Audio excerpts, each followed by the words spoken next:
हरे कृष्णा, राधे राधे। तो फ्रेंड्स, बहुत बहुत स्वागत है आप सभी का हमारे किशोरी कृपा चैनल में। तो आज की इस वीडियो में हम आपको जया एकादशी की पूजा विधि बताने वाले हैं।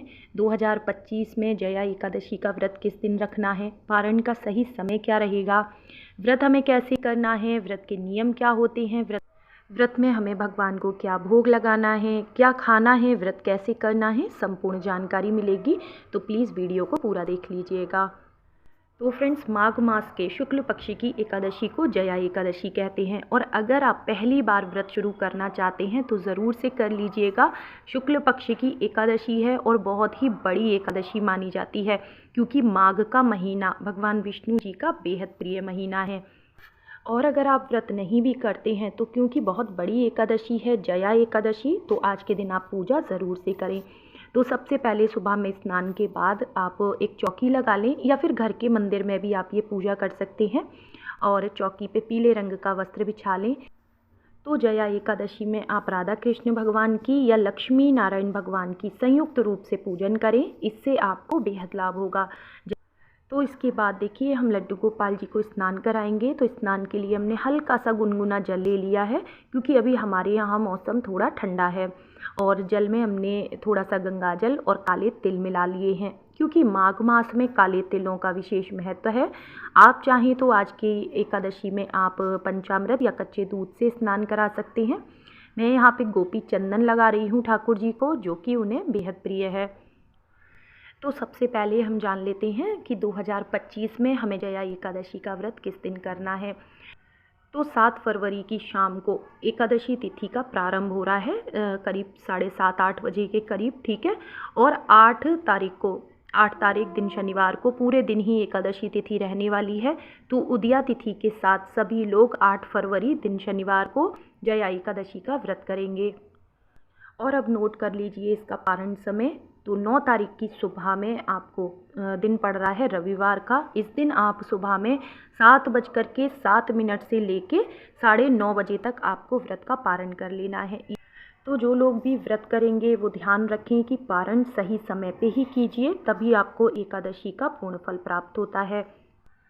और इस बार की द्वादशी पे त्रिपुष्कर योग बन रहा है। अगर आज के दिन आप कोई भी कार्य करते हैं, यानी कि मैं रविवार की बात कर रही हूँ, तो आपको उस कार्य का फल ना 3 गुना होके मिलता है। जैसे तो ऐसे समय में आप ज़्यादा से ज़्यादा नाम जाप करें और दान पुण्य करें, जिससे कि आपको 3 गुना ज़्यादा फल होके प्राप्त हो। अगर वहीं आप कोई खरीदारी करना चाहते हैं, ज़मीन, सोना, चांदी, तो फिर आप वो भी कर सकते हैं, वो भी बहुत शुभ होगा। लेकिन ध्यान रखें, इस योग में आपको किसी प्रकार का लड़ाई झगड़ा नहीं करना है, किसी को कटु वचन नहीं कहने हैं, किसी का दिल नहीं दुखाना है। क्योंकि जैसे कि मैंने आपको बताया ना, कोई भी कर्म अगर आप आज के दिन करेंगे तो उसका फल आपको 3 गुना होके मिलेगा। तो हमने स्नान का भाव करते हुए गणेश जी को और विष्णु भगवान जी को पुष्प से गंगाजल छिड़क दिया है, और लड्डू गोपाल जी का हमने स्नान करा के श्रृंगार कर दिया है और पीले रंग के वस्त्र पहनाए हैं। इसके बाद सभी को चंदन से, रोली से हम तिलक करेंगे। और ध्यान रखें कि अक्षत आज के दिन आपको बिल्कुल नहीं चढ़ाने हैं, यानी कि चावलों का प्रयोग आपको पूजा में नहीं करना है। तिलों से आप पूजन करेंगे। काले या सफ़ेद कोई भी तिल जो आपके पास हो वो आप ले सकते हैं। और क्योंकि इस बार की एकादशी दिन शनिवार को है, तो ध्यान रखें इस दिन आप पीपल पूजा ज़रूर से कीजिएगा। पीपल में मीठा जल आप चढ़ा सकते हैं। संध्या के समय आप दीप ज़रूर से प्रज्वलित करें काले तिल डाल के।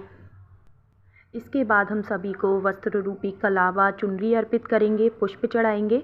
अच्छा, एक चीज़ मैं आपको बता दूं कि अगर आपके कोई भी पितर हैं जिन्हें की मुक्ति नहीं मिली है, वो आपको स्वप्न में दर्शन देते हैं या कभी भी कुछ ऐसी अनुभूति कराते हैं, तो ये एकादशी का व्रत आप रख के उन्हें समर्पित भी कर सकते हैं, यानी कि उनके नाम से आप संकल्प लें, इससे उन्हें मोक्ष की प्राप्ति होगी। या कई बार हमारे पास ऐसे कमेंट भी आते हैं कि घर में कोई भी है, कोई बुज़ुर्ग है या कोई भी ऐसा सदस्य है जो कि बहुत ही ज़्यादा बीमार है, और अब कोई दवा दुआ उनके काम नहीं लग रही है, लेकिन उनकी नैया मझधार में अटकी हुई है। तो भी आप इस एकादशी का व्रत उनके नाम से उनके निमित्त कर सकते हैं। इससे उन्हें कष्टों से मुक्ति मिलेगी और मोक्ष की प्राप्ति होगी। श्री हरि के चरणों में, बैकुंठ में वास मिलेगा। तो ध्यान रखें कि अगर ऐसे में आप एकादशी करना चाहते हैं किसी के लिए तो 2 एकादशी का व्रत करना होता है, ठीक है। जैसे अगर आप जया एकादशी का व्रत कर रहे हैं तो जो आने वाली दूसरी एकादशी है विजया एकादशी, उसका भी आप व्रत करें। तो फ्रेंड्स, ये एकादशी का बहुत ही अचूक उपाय है भवबंधन से मुक्ति का। अगर कोई भी है जो कष्ट में है और उसके प्राण नहीं निकल रहे हैं तो आप उनके लिए ये व्रत कर सकते हैं। या तो वो ठीक हो जाएंगे, बिल्कुल सही हो जाएंगे, या फिर उन्हें मुक्ति मिल जाएगी। इसके बाद देखिए हमने यहाँ पे गुलाल लिया है, तो क्योंकि बसंत पंचमी से ही होली का उत्सव शुरू हो जाता है श्री बांके बिहारी मंदिर में, तो रोज़ाना हमें अपने लड्डू गोपाल जी को गुलाल लगाना चाहिए। तो थोड़ा सा गुलाल आप उन्हें ज़रूर से लगाएं, और आप चाहें तो किसी पुष्प में लगा के भी उन्हें अर्पित कर सकते हैं। तुलसी दल हमने चढ़ा दिया है, जो कि एकादशी पूजा में बहुत महत्वपूर्ण है। लेकिन ध्यान रखें, तुलसी जी को एक दिन पहले ही तोड़ के रख लें। एकादशी के दिन तुलसी नहीं तोड़ी जाती हैं। इसके बाद हम भोग लगाएंगे। तो क्योंकि माघ का महीना है और इस महीने में गुड़ और तिल का विशेष महत्व होता है, तो तिल गुड़ से बनी मिठाई का आप भोग लगा सकते हैं। इसके अलावा पीले फलों का भोग लगा सकते हैं, ड्राई फ्रूट्स का भोग लगा सकते हैं, दूध, दही, माखन, मिश्री, मखाने की खीर का भोग लगा सकते हैं। तो यहाँ पे गणेश जी के लिए भोग हमने अलग रखा है, और जो ठाकुर जी के लिए भोग रखा है उसमें तुलसी दल जरूर होना चाहिए। इसके बाद हम कथा पढ़ेंगे। तो अगर आपने व्रत किया है तो ध्यान रखें, कथा आपको ज़रूर पढ़नी है। तो हाथ में तिल और पुष्प लेके हम व्रत की कथा पढ़ेंगे। अगर आपके पास पुस्तक नहीं है या किसी भी कारण से आप पढ़ नहीं सकते हैं तो आप मोबाइल पे सुन सकते हैं। अब जो पुष्प और तिल लिए थे वो हम भगवान को अर्पित कर देंगे। और देखिए, क्योंकि ये माघ मास की एकादशी है, ठीक है, तो इस महीने में हवन का विशेष महत्व होता है। तो आप चाहें काले तिलों से आप हवन कर सकते हैं, जो कि मैंने पिछली एकादशी की वीडियो में भी आपको करके दिखाया था। और अगर कुछ ना हो सके तो दो कपूर, 2 लौंग आप ज़रूर से जलाएं। भगवान की आरती करने के बाद इसे आप अपने पूरे घर में घुमाएं, जिससे कि आपके घर की सारी नेगेटिविटी दूर हो जाएगी। और अखंड ज्योत आज के दिन आप घर में ज़रूर जलाएं। सुबह में अगर आप नहीं भी जला पाए हैं तो संध्या के समय अखंड दीप जलाएं, जो कि पूरी रात जलते रहना चाहिए।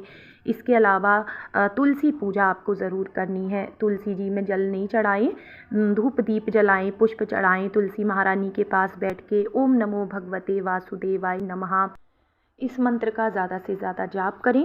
और गुरु मंत्र है आपके पास तो आप उसका जाप करें, और सारा दिन भजन कीर्तन में रहें, भक्ति में रहें। अगर आप बिना नमक खाए ये व्रत नहीं कर सकते हैं तो सेंधा नमक आप खा सकते हैं। और एकादशी में क्या खाना चाहिए क्या नहीं, ये वीडियो आपको मेरे चैनल पर मिल जाएगा। आप और व्रत का पारण कैसे करते हैं, एकादशी व्रत का संकल्प कैसे लेते हैं, ये सारे वीडियो मेरे चैनल पर हैं। आप कहोगे तो मैं लिंक शेयर कर दूँगी। यही था आज का वीडियो। उम्मीद करते हैं आपको आज का वीडियो पसंद आया होगा। वीडियो अच्छा लगा हो तो लाइक, शेयर, कमेंट ज़रूर करना। चैनल को सब्सक्राइब कर लेना। राधे राधे।